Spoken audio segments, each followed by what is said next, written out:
You express your concern for two things. One, protecting civilians, and second, provision of humanitarian aid. And I explained that these are our concerns as well, because we agree with both goals.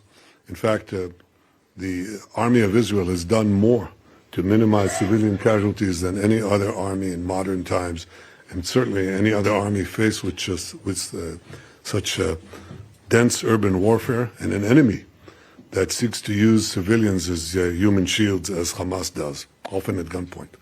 Secondly, we are doing unusual efforts to increase humanitarian aid by land, by sea, by air, and we'll continue to do more. The main problem that we see is the distribution of this aid once it gets into Gaza, and the fact that it is being looted by Hamas and by others. This is something that we have to have a joint effort to try to prevent it. The responsibility for this disruption and for the civilian casualties should be laid at Hamas's door. Israel will do whatever it can to minimize those casualties and maximize humanitarian aid as needed.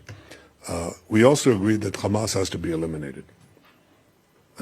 We cannot have a future for Gaza, a future for peace, a future for Israel, if Hamas, a terrorist organization committed to our genocide, remains intact. If it remains intact, it will regroup and reconquer the Gaza Strip and, as they vowed, repeat the massacre again and again and again.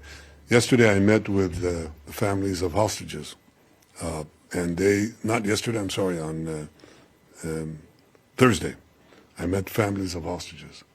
And one of the hostages, woman, told me that her captors, she was there with her children, and we got her out.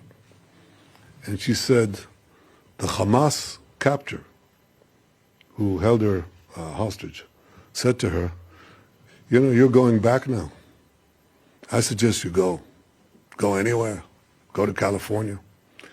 Leave Israel, because we will do next time 10 times what we did to you now.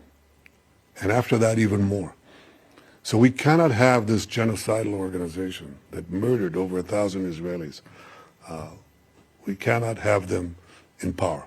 We cannot have peace if Hamas is there. Hamas has to be eliminated for any possibility of peace and progress.